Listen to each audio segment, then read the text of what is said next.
사랑하는 목자 여러분, 한 주간 평안하셨죠? 오늘은 넷째 주 교구별 모임이 있는 주간이라 목장 공과는 이렇게 영상으로 여러분들과 만나 뵙도록 하겠습니다. 목장 모임을 통해서 여러분 하늘을 경험하고 은혜를 경험하고 말씀을 경험하기를 간절히 바랍니다. 오늘도 우리 이번 주 목장 공과 같이 한번 살펴보시죠. 제목은 잠 못 이루는 밤에, 아주 굉장히 문학적인 것 같은 그런 제목이 달렸는데 창세기 28장 10절에서 22절 본문의 말씀입니다. 야곱이 베델을 경험하는 그 말씀이죠. 우리 같이 한번 본문 읽겠습니다. 창세기 28장 10절에서 22절 말씀입니다. 야곱이 브엘세바에서 떠나 하란으로 향하여 가더니 한 곳에 이르러는 해가 진지라. 거기서 유숙하려고 그곳에 한 돌을 가져다가 베개로 삼고 거기 누워 자더니 꿈에 본즉 사닥다리가 땅 위에 서 있는데 그 꼭대기가 하늘에 닿았고 또 본즉 하나님의 사자들이 그 위에서 오르락내리락 하고 또 본즉 여호와께서 그 위에 서서 이르시되 나는 여호와니 너의 조부 아브라함의 하나님이요 이삭의 하나님이라. 내가 누워있는 땅을 내가 너와 내 자손에게 주리니 내 자손이 땅의 티끌같이 되어 내가 서쪽과 동쪽과 북쪽과 남쪽으로 퍼져나갈지며 땅의 모든 족속이 너와 내 자손으로 말미암아 복을 받으리라. 내가 너와 함께 있어 내가 어디로 가든지 너를 지키며 너를 이끌어 이 땅으로 돌아오게 할지라. 내가 내게 허락한 것을 다 이루기까지 너는 너를 떠나지 아니하리라 하신지라. 야곱이 잠이 깨어 이르되 여호와께서 과연 여기 계시거늘 내가 알지 못하였도다. 이에 두려워하여 이르되 두렵도다. 이곳이요 이것은 다름 아닌 하나님의 집이요 이는 하늘의 문이로다 하고 야곱이 아침에 일찍 일어나 베개로 삼았던 돌을 가져다가 기둥으로 세우고 그 위에 기름을 붓고 그곳 이름을 베델이라 하였더라. 이 성의 옛 이름은 루스더라. 야곱이 서원하여 이르되 하나님이 나와 함께 계셔서 내가 가는 이 길에서 나를 지키시고 먹을 떡과 입을 옷을 주시며 내가 평안히 아버지 집으로 돌아가게 하시오면 여호와께서 나의 하나님이 되실 것이요 내가 기둥으로 세운 이 돌이 하나님의 집이 될 것이요 하나님께서 내게 주신 모든 것에서 10분의 1을 내가 반드시 하나님께 드리겠나이다 하였더라. 아멘. 마음의 문을 열고 지난 한 주간 어떻게 지냈는지 서로의 근황을 나누어 봅시다. 이렇게 되어 있습니다. 야곱은 아버지를 속이면서까지 장자의 축복을 가로챕니다. 하지만 그 결과 야곱은 형의 미움을 받고 먼 길로 도망해야 했습니다. 야곱은 외로움과 두려움을 안고 거친 들에서 노숙했습니다. 그런데 바로 그때 하나님이 야곱에게 먼저 다가와 말씀하시고 위로하십니다. 우리가 잠 못 이루는 밤에 하나님은 은혜로 찾아오셔서 평안과 소망을 안겨주십니다. 내가 저지른 실수 때문인지 아니면 나와는 상관없는 환경과 상황 때문인지 성도는 때때로 전혀 예기치 않은 위기와 어려움, 잠을 이룰 수 없는 불면의 시간을 보낼 수밖에 없는 그런 어려움을 만나기도 한다는 거죠. 이건 누구나 다 경험하게 되는 일 아닙니까? 그런 위기와 고통과 절망의 순간에 하나님께서 우리를 찾아와 주시고 위로해 주시고 회복시켜 주시고 놀라운 소망의 약속을 주신다. 이게 오늘 본문을 통해서 우리가 같이 발견하고 나누어 보려고 하는 핵심 주제입니다. 그래서 잠 못 이루는 밤에 하나님은 어떻게 우리를 위로하시나, 회복시켜 주시나, 소망을 주시나, 그 내용을 우리 찬찬히 한번 살펴보도록 하겠습니다. 첫 번째 1번 문제입니다. 야곱이 밧담 아람으로 도망가던 중에 거친 들에서 노숙을 합니다. 10절에서 15절 말씀이죠. 거친 들에서 노숙을 한다. 이게 낭만적일 수는 절대 없는 겁니다. 굉장히 불안하고 방향을 알 수 없고 결과를 알 수 없는, 두려울 수밖에 없는 현실이죠. 자, 그 상황에 야곱이 놓여 있는 겁니다. 작은 1번 보겠습니다. 야곱이 꿈에서 본 장면은 무엇입니까? 12절을 한번 보라고 되어 있네요. 꿈에 본즉 사닥다리가 땅 위에 서 있는데 그 꼭대기가 하늘에 닿았고 또 본즉 하나님의 사자들이 그 위에서 오리락 내리락 하고.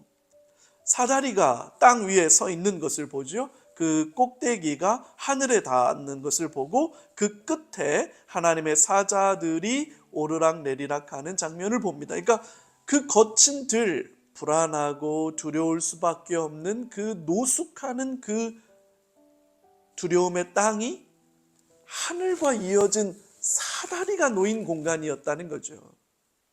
우리가 육신의 눈으로 보면 절망의 땅이고 두려움의 땅이고 미래를 알 수 없는 불확실한 땅이지만 하나님이 야곱의 눈을 열어주시니까 그 땅에 하늘과 연결되어져 있는 사다리를 보여주셨다 이거죠. 이 사다리는 뭘까요?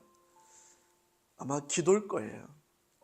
절망의 땅, 두려움의 땅, 불확실한 낙심의 땅이 하늘과 연결되는 사다리가 있다면 그건 기도일 겁니다. 물론 오늘 야곱은 기도하는 중에 본 환상은 아니지만 그게 여호와의 사자가 오르락 내리락 하는 모습을 보여주고 그 끝에 하나님이 계시는 모습을 보여주죠. 이건 오늘 우리에게 기도일 거예요. 어쨌든 오늘 본문으로 들어가서 1번을 관찰한다면 그 장면에 대해서 우리가 살펴봤고 2번, 야곱이 꿈에서 들은 말씀은 무엇입니까? 그 하늘로 연결된 사닥다리 끝에 하나님이 야곱에게 주시는 약속의 말씀이 13절에서 15절입니다. 또 본즉 여호와께서 그 위에 서서 이르시되, 자 이제 하나님의 말씀입니다. 나는 여호와니 너의 조부 아브라함의 하나님이요 이삭의 하나님이라. 아브라함과 연결시키고 있다는 걸 주목해 봐야겠죠. 왜냐하면 아브라함에게 주었던 약속이 장자의 명분이라는 것으로 이제 야곱에게 계승되기 시작했다는 거예요. 하나님이 내가 누워있는 땅을 내가 너와 내 자손에게 주겠다. 내 자손이 땅의 티끌같이 되어 내가 서쪽과 동쪽과 북쪽과 남쪽으로 퍼져갈지며 땅의 모든 족속이 너와 내 자손으로 말미암아 복을 받으리라. 땅의 모든 자손이 모든 족속이 너와 내 자손으로 말미암아 복을 받으리라. 이게 창세기 12장 1절에서 3절 중에 하나님께서 아브라함에게 주셨던 복의 핵심이죠. 그걸 야곱에게 하나님이 다시 한번 반복해서 알려주신 거예요. 15절, 내가 너와 함께 있어. 내가 어디로 가든지 너를 지키며 너를 이끌어 이 땅으로 돌아오게 할지라. 내가 내게 허락한 것을 다 이루기까지 너를 떠나지 아니하리라. 지금 아버지를 속이고 형을 속이고 거짓으로 장자의 명분을 빼앗는 바람에 형의 엄청난 분노 앞에 그리고 아버지에게 엄청난 꾸준함을 들을 수밖에 없는 상황에 내몰린 야곱. 그래서 어쩔 수 없이 생명을 부지하기 위해서 밧단 아람 외삼촌의 집으로 가는 길, 한 번도 가본 적이 없는 길, 그래서 이 길이 맞는지 거기까지 어떻게 찾아가야 하는지 알 수 없는 길, 불안하고 두렵고 막연한 길. 근데 그런 야곱에게 하나님 뭐라고 말씀하십니까? 나는 아브라함의 하나님이고 이삭의 하나님이다. 내가 이 땅을 너에게 줄 거다. 이거 아브라함에게 주셨던 약속이에요. 그리고 모든 민족이 너로 말미암아 복을 받을 거다. 이것도 아브라함에게 주셨던 약속이에요. 15절, 내가 너와 함께 있어서 어디로 가든지 너를 지키고 이 땅으로 돌아오게 할 것이고 너를 떠나지 않을 거다. 놀라운 약속을 주셨죠. 자, 그건 아브라함에게 주셨던 약속의 반복이었다. 이렇게 정리하면 될 것 같습니다. 자, 그러면 나눔 1번 문제예요. 도망자 신세가 되어 두려움에 떨며 노숙하는 야곱에게 하나님이 나타나셔서 위로와 소망의 메시지를 들려주셨습니다. 야곱처럼 외롭게 광야 생활을 해야 했던 적은 언제입니까? 그때 하나님이 나를 어떻게 위로하고 회복시켜 주셨는지 나누어 봅시다. 나눔 1번 문제는 조금은 우리 개인적인 경험들을 좀 나누어 볼 수 있는 솔직한 고백들이었으면 좋겠어요. 뭔가 야곱이 그 들판에서 노숙해야만 했던, 어디로 가야 하는지, 어떻게 지켜낼 수 있어야 할지 도무지 알 수 없는 그 두려움과 불안 속에 잠을 이룰 수 없었던 그 불면의 밤에 현장에 하나님이 찾아와 주셔서 이런 약속과 위로와 소망의 말씀을 주신다면, 우리도 혹시 그런 경험들이 있는가? 힘들고 어려웠을 때, 살면서 겪었던 고난과 어려움의 순간들 속에 하나님이 주셨던 위로와 회복, 약속을 경험한 적이 있는가? 그걸 한번 나누어 보자는 거예요. 아마 이 정도면 웬만큼 관계가 있는 목원들, 목장이라면 참 나누기가 쉬울지도 모르겠습니다. 제일 중요한 건 안전한 공간, 우리끼리 조용히 나눌 수 있는 공간, 그리고 서로에게 친밀한 관계. 우리 남자 목장이 카페를 떠나는 게 제일 큰 숙제라고 제가 말씀드렸는데요. 우리만의 공간으로 들어가야 이런 나눔이 안전하게 나누어질 수 있습니다. 우리만의 공간에서 우리끼리 나눌 때 진솔한 나눔이 있을 수 있고, 이런 진솔한 나눔이 있어야 우리의 관계가 더 깊어지고 서로에 대한 기도와 서로에 대한 동역자의 마음이 더 깊어질 수 있습니다. 그리고 그게 여러분 교회의 본질입니다. 성도가 서로 교제하고 나누지 않으면서도 얼마든지 나는 예배는 잘 드릴 수 있어요 라고 말한다면 여러분 그건 건강한 신앙이 될 수 없습니다. 교회는 본질적으로 공동체이기 때문이죠. 상처와 아픔과 어려움과 고통을 나눌 수 있을 때, 그 나눔 속에 서로에게 임한 하나님의 은혜를 서로가 간증하고 고백할 수 있을 때, 그때 진짜 교회, 진짜 공동체가 만들어지는 거예요. 그게 훨씬 더 건강하고 좋은 공동체의 모습입니다. 예배만 잘 드리면 되지 뭐, 절대 그렇지 않습니다. 건강한 신앙이 자라날 수가 없습니다. 이런 나눔들이 우리를 훨씬 더 깊은 온전한 믿음의 공동체 안으로 이끌어갈 수 있을 거라고 보고요. 나눔 1번 문제는 어렵지 않게 또 충분히 나눌 수 있는 좋은 계기가 될 거라고 봅니다. 2번 보죠. 야곱이 베개로 삼았던 돌을 가져다가 기름을 붓고 하나님께 서원을 합니다. 16절에서부터 22절까지의 말씀이에요. 야곱이 잠에서 깬 후에 비로소 깨달은 사실이 무엇입니까? 16절, 야곱이 잠에 깨어 이르되 여호와께서 과연 여기 계시거늘 내가 알지 못하였도다. 보세요. 처음에 그곳에 도착해서 날이 저물어서 잠을 자야겠다, 노숙을 해야 되겠다라고 생각할 때까지만 해도, 돌베개를 베고 누워서 잠이 들 때까지만 해도 야곱은 그곳이 하나님을 만나는 공간이 될 거라고는 생각도 못했을 겁니다. 그냥 들이었어요. 거친 들판이었겠죠. 모르겠어요. 우묵하게 파여서 그냥 서리와 이슬을 피할 수 있는 그런 아늑한 공간이었는지는 모르겠지만 그냥 특별할 것 없는 공간이에요. 그 특별할 것 없는 공간이 하늘로 열려질 때 그곳이 하나님의 임재의 공간이 되었다는 거죠. 여호와께서 과연 여기 계시는 걸 나는 알지 못했다. 이 말을 뒤집으면 이런 의미가 있지 않을까요? 여러분, 우리가 살아가는 그 모든 공간이 하나님을 만날 수 있는 공간이 되는 겁니다. 하나님을 만나는 특별한 공간이 따로 있기도 하지만 하나님을 만날 수 없는 공간도 없는 거예요. 문제는 우리가 마음을 여느냐, 우리가 하나님을 향하여 진실하고 갈망하는 마음이 있느냐, 이게 관건 아니겠습니까?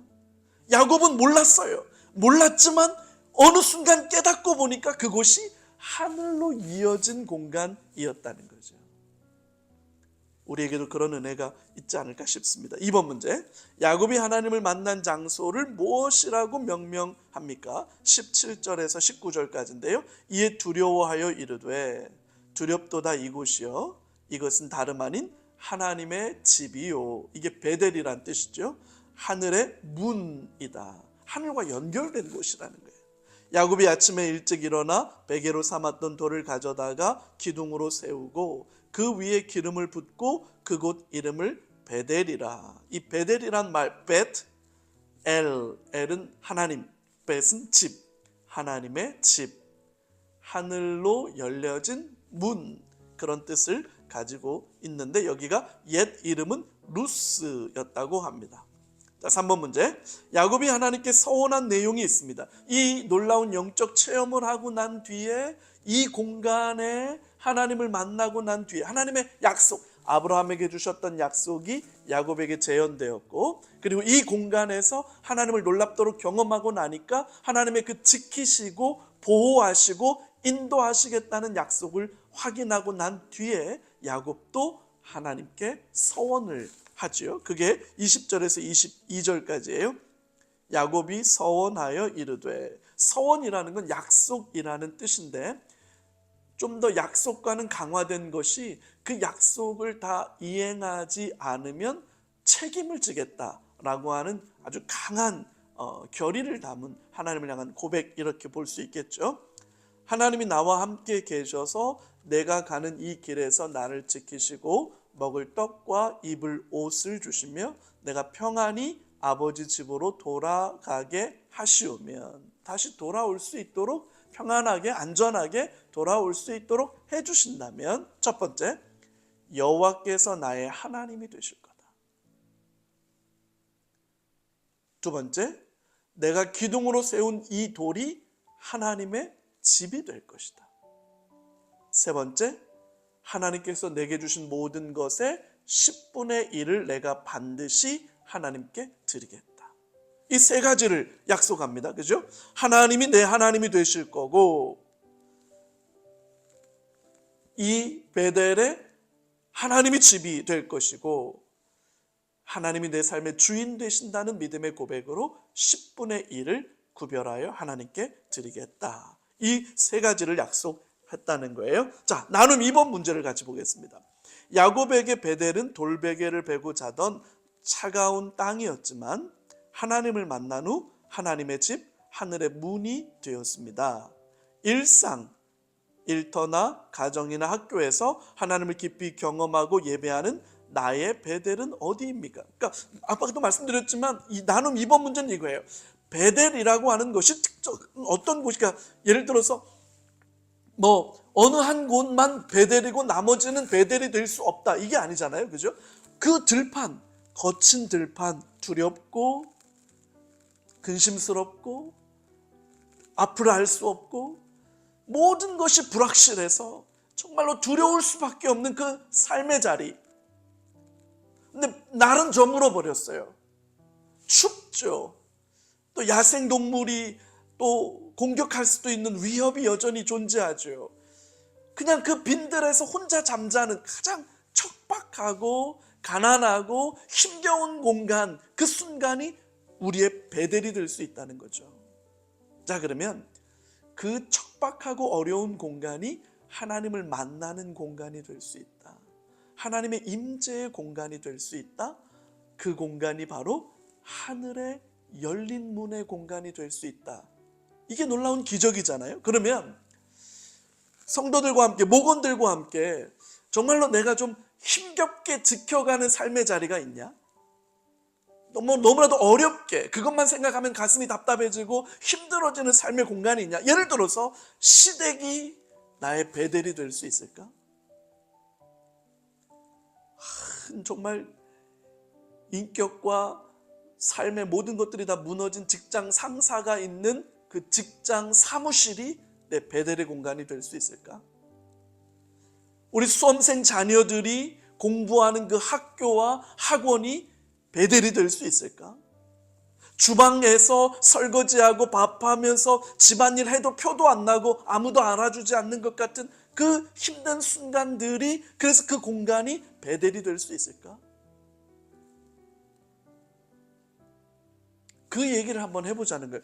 나를 요즘 제일 힘들게 하는 장소가 어디냐? 나를 무너지게 만들고 불안하게 만들고 두렵게 만들고 낙심하게 하는 장소가 어디냐? 그걸 좀 나누고 그 공간이 베델이 될 수 있을까? 그 공간이 하늘의 열린 문의 공간, 하나님을 만나는 공간, 하나님의 집이 되는 공간, 하나님의 임재와 약속을 확인하는 공간이 될 수 있을까? 그 얘기를 좀 한번 해보자는 거예요. 장소성에 대한 이야기이긴 하지만 그 얘기를 2번 문제에서 해보고, 나눔 3번 문제는 이렇습니다. 야곱은 은혜에 대한 반응으로 11조와 헌신을 약속했습니다. 내가 무사하게 이 모든 여정에서 평안하고 안전하게 다시 이 가나안 땅으로 돌아오게 해주신다면 하나님은 나의 하나님이 되실 거고, 그러니까 여호와 하나님이 내 하나님이 되실 거고, 아브라함의 하나님, 이삭의 하나님이 이제 나 야곱의 하나님이 되실 거다. 이 베델은 하나님의 집이 될 거다. 내 소득의 10분의 1을 하나님께 구별해서 드리겠다. 내가 하나님께 받은 은혜에 감사하며 드린 서원이 있는가라고 하는 거예요. 그 서원을 이행하기 위해서 지금 어떤 노력을 하고 있는지 한번 나누어 봅시다. 이렇게 돼 있는데요. 저는 나눔 3번 문제와 관련해서 한번 조심스럽긴 하지만 우리 목원들과 함께 우리가 하나님 앞에 어떻게 헌금 생활을 하고 있느냐에 대한 이야기를 한 번 정도는 해볼 수 있지 않을까라는 생각을 해봅니다. 뭐 이게 절대로 비난하거나 정죄하거나 왜 그것밖에 안 돼? 라고 하는 그런 공격의 자리가 아니라, 혹은 아무런 헌신과 섬김을 갖지 못하는 우리 자신을 정당화시키는 면피의 자리가 되는 것도 바람직하진 않겠지만, 적어도 야곱에게 있어서 하나님께 드리는 11조는 하나님께서 내 인생 책임져 주신다. 하나님이 내 인생을 책임져 주시기 때문에 내가 얻은 소득의 10 중에 하나는 하나님께 다시 돌려드린다. 이건 굉장한 믿음이죠. 11조는 믿음입니다. 11조는 율법이 아니에요. 믿음이에요. 하나님이 내 삶의 주인이시라는 고백이고 선포죠. 돈이 내 삶의 주인이 아니라 하나님이 내 삶의 주인이시다. 그건 말의 고백으로 끝나는 게 아니라 진짜 하나님께 내 소득의 10 중 하나를 내어드리는 것으로 나타나는 건데, 이건 믿음이에요. 강요한다고 될 수 있는 문제 아니고, 그 다음에 이걸 끝까지 할 수 없다면 결국 무슨 얘기냐면 나는 그만큼 하나님을 신뢰하지 못한다라는 거죠. 내어드리지 못한다라고 하는 거죠. 성도들의 실제가 아마 여기 있을 겁니다.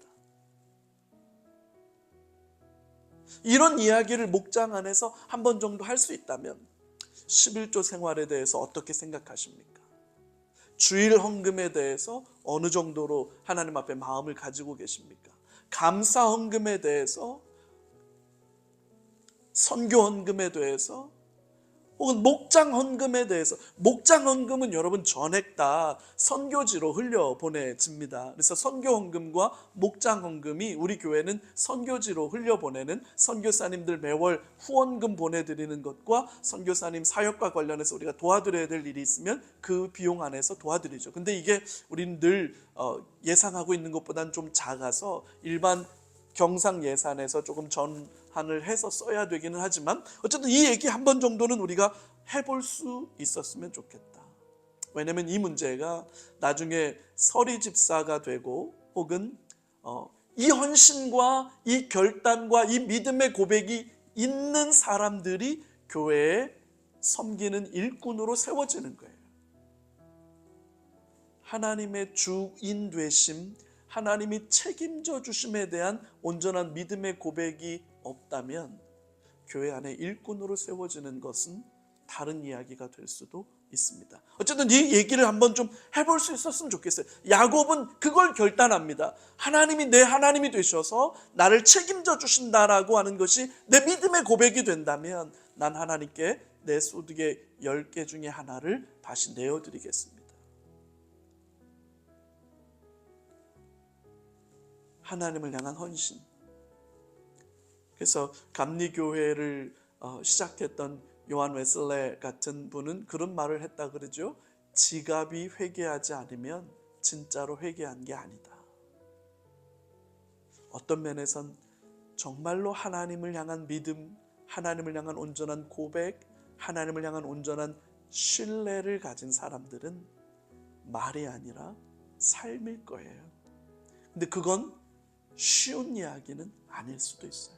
그래서 목장 안에서 연약한 우리의 현실과 연약한 우리의 믿음을 솔직하게 내어놓고 서로를 위해서 기도하고 격려하고 도전해 줄 수 있을 때, 근데 저는 여기에서 이 확신을 좀 가졌으면 좋겠습니다. 결국 야곱이 어떻게 돌아옵니까? 엄청난 재산을 가지고 돌아옵니다. 에서와 버금갈 수 있는 큰 재물을 가지고 돌아옵니다. 하나님이 하시는 일이죠. 하나님이 내 삶의 주인 되신다고 말하고 그게 입술에 입바른 소리가 아니라 진짜로 그렇게 믿음대로 살아가는 성도를 하나님이 책임져 주신다. 저는 책임져 주신다고 믿습니다. 이게 우리의 믿음이죠. 이게 우리의 소망의 확신 아닙니까? 우리가 하나님 앞에 이렇게 섬기기 시작할 때 하나님이 우리를 책임져 주시기 시작할 겁니다. 그래서 이 나눔 3번과 관련한 이 얘기를 나눌 때 이 소망을 꼭 나누었으면 좋겠어요. 하나님이 책임져 주시는 인생, 하나님이 붙들어 주시는 인생이라는 마음으로 이 마음 가지고 나눌 수 있기를 바랍니다. 자, 그래서 이번